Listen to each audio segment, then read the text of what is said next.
Hi, I'm District 1 Commissioner Merceria Ludgood, and today I'd like to invite you to take a short visit with me to Citronelle. I bet you didn't know that Citronelle was once a resort destination known for its healing herbs and mineral springs, but that's not what I want to show you today. Citronelle also has cattle ranchers. Let's meet two of them now. My name's Albert Miller, but my nickname is Man Miller, and I've been in the business actually all my life. Mobile's kind of a unique place to raise cattle. Mobile County is, because you can grow grass anytime, just about all year round. Grass is the main thing on the range. You got to have grass. Grow you some grass, first thing you do. Cattle grow to eat grass. Mobile County is really a good area to raise cattle, like you say. I mean, we got plenty of places to have grass, large areas. Every day you come over here, you can expect something new. It ain't day after day the same thing. It's something new all the time. Genetics and all is getting better on the cattle. They're improving them every day. The growth of the cattle and all. You may not have to have as many cows to make a living. The younger generation is coming on. Technology is really taking over. Cattle is improving to where there's less cattle and more meat. I got some granddaughters that's grown up now, that's going to college now. And one of them, she's going to school to learn genetics.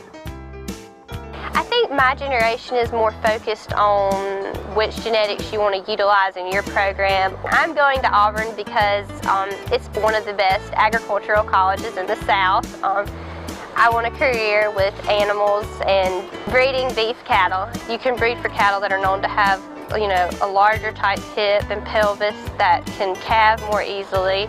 You can breed for cattle that are known to have more growth potential, which would get you to market more quickly. I think the older generation's cattle were the cattle that maybe could go out and survive and eat what they had to eat and bring back a good calf each year. But in the future, I see cattle becoming more designated for their particular aspect of the industry, and they can excel where they need to excel. But I think that they'll be more profitable and, yes, better individuals.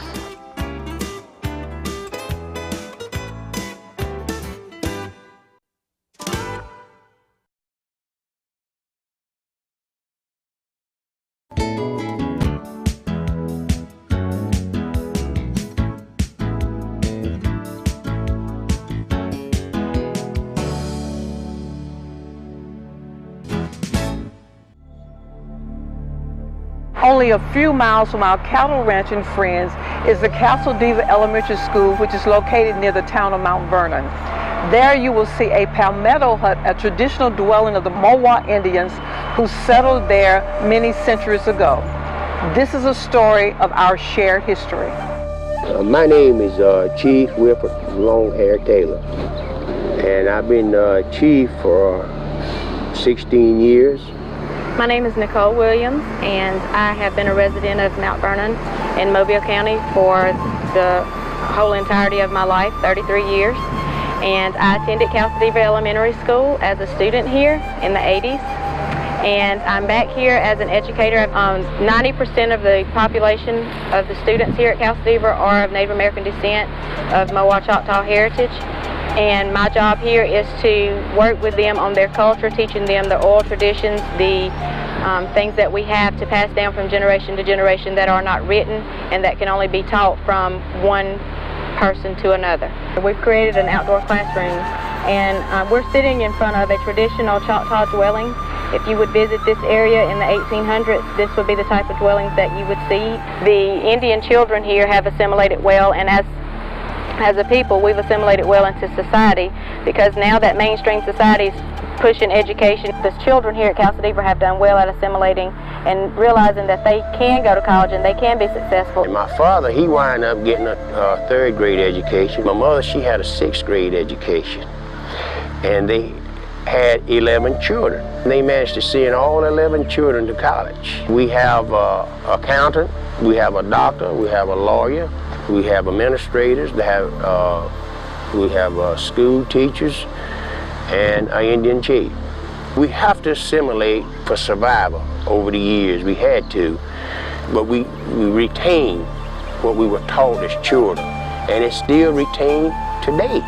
our students here have taken their heritage and embraced that, and to know that they're proud of who they are, they know where they've been, and knowing where you've been can set the path of where you're going. As Native Americans, we add to the thread of the Mobile County Society as a lasting reminder of the past and where this county has been and where we're going. And I think as a tribe, we have been able to represent and still maintain the old as well as incorporate the new, and we hope to be a part of that.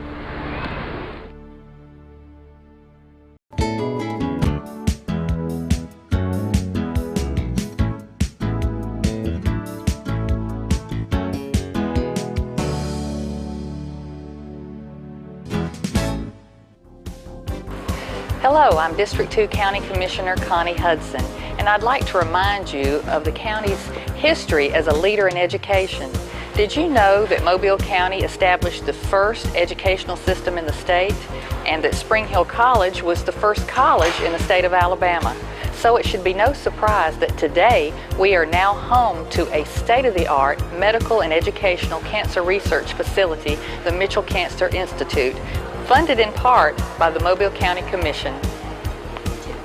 This institution is so interesting because it really represents an intersection between cutting-edge clinical care, access to clinical trials, basic translational research, which brings new things up to market potentially, and we're very serious. So Mitchell Cancer Center is open for business. We have a biotech company, Swift Biotechnology, that is actually on site here, that interacts daily with our clinicians and with our researchers to develop the new innovations that we discover in the lab and make them translated into marketable products. With what we're doing here, we drive economic development through several ways. Through the training program, through the educational mission, we're training the next generation of scientists, but because we're training here in the context of not only science and medicine, but also entrepreneurship, the next generation of business owners will actually be developed, I believe, here at this institution. Well, I've had a tremendous opportunity in learning the foundations for medical sciences, but also having this tremendous window of hope that I glance over my shoulder and get to see the patients and the families who are just as deep in the trenches as I am in trying to combat cancer. I had just left the biotech startup that I had spun out of a company, actually from some academic work in California. I was recruited back here really, as I said, for opportunity to develop something completely new and novel here in my hometown. And the other thing that really brought me back was corn. When I was actually in California, some of the senior leadership here asked me, what would bring you back to Mobile? What do you miss the most? And I said, Silver Queen corn. And about 2 weeks later, a big box of Silver Queen corn arrived for me. And upon opening it, I decided at that moment it was definitely the right opportunity for me.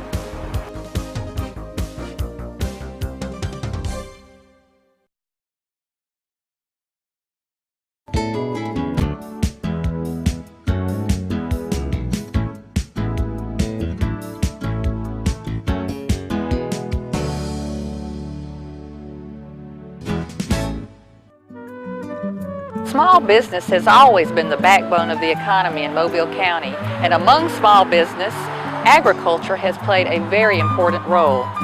Did you know that ornamentals is the #1 cash crop in Mobile County? And to put that into perspective, in 2009, agriculture had an economic impact of $500 million in Mobile County. In Mobile County, there's literally hundreds of licensed nurseries, and Mobile County is the largest nursery county in the state of Alabama, and Alabama ranks very high in the states that grow ornamental products. The ornamental industry, sometimes that word is confusing because it gets used in the wrong way often, but really it's growing plants for uses other than food and fiber. The majority of our plants are sold within a 1,000-mile radius, more like an 800-mile radius of Mobile. The nursery industry brings in millions and millions and millions of dollars into this community every year that people don't realize. We are independent. We don't get no subsidy or nothing.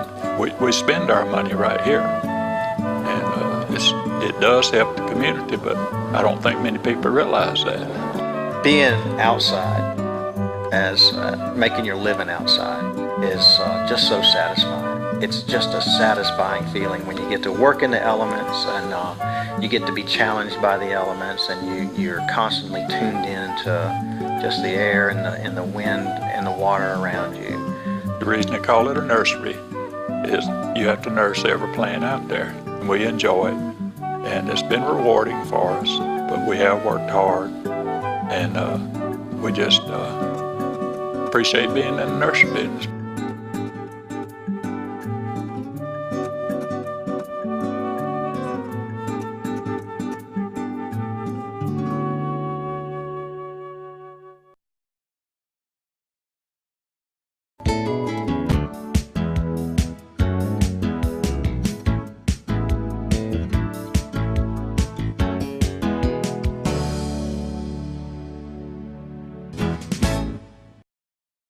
Hello, I'm Mike Dean, Mobile County Commissioner for District 3. I'm at Dog River Marina, one of the county's many great marinas. We are blessed with some of the most beautiful God-given waters in America. Maybe we take it for granted, but others don't. We have a diverse community of people that come through here, from just the guys like myself that are interested in sport fishing to people that cruise the inland waterways, and people that come here from foreign countries. You meet a large assortment of people. We got all kinds. We got people with big yachts, which are behind us. Then we got sailboats. We got one from London here. We got all big cruisers. I mean, it's a big mix. My name is Gaye Mills, and I'm from Oklahoma City, Oklahoma. We're doing the loop via the rivers and the intercoastal and some ocean, and you can completely circumnavigate the United States. The thing that's helped us the most is the 10-tom. It's the waterway that goes from Mobile up into Tennessee, but it saves 900 miles to Chicago. And it's a way that these people travel on their boats and stay on their boats, and they make what they call a Great American Loop. They start at point A and they go all around America and come back and stop there. There's always loopers, and you have your flag. So you fly your flag. That's kind of how you meet people. We've had a couple come through here as many as 3 times. And they've been great. It's great for Mobile, it's great for our county. They spend money, they buy fuel, they go buy groceries. Well, Dog River Marina, I guess, really reflects Sonny's personality. It's sort of a family atmosphere. You know everybody that works here. You know guys that take care of your boat. It is a special place, and we're very fortunate.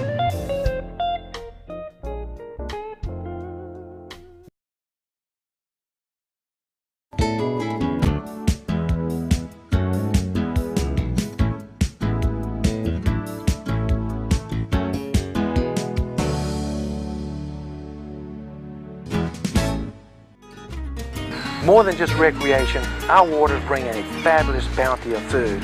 Now let us meet some of the people who catch and process this food every day. And these are some of the hardest working people, and they've been doing this for generations.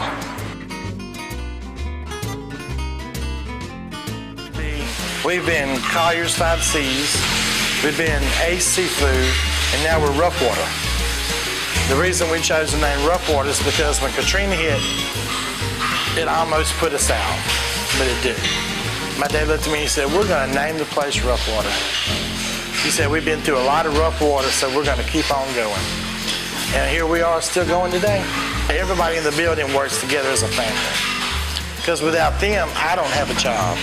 They are the backbone of the company. Bottle Battery is mostly made up of oystermen. They're down home, they like simple things. They don't give up. We have never give up. They're proud people. They don't like handouts. They keep working. The Bottle Battery was founded on seafood. The seafood, the Bottle Battery means everything. That's what it was founded on. You know, people come here to fish, to crab, to shrimp, to oyster, to make their living, to support their families. Well, everybody in my family are seafood people. My dad's got 4 brothers, all of them shrimp, all of them oyster, all of them crab. I love Bottle Battery because of the history and the family and the togetherness. Bottle Battery is the 2nd biggest fishery port in the United States. Well, we're called the seafood capital of Alabama. Without ocean fishing or shrimp in Mobile County, it wouldn't be the same. They would have lost the vital part of the community.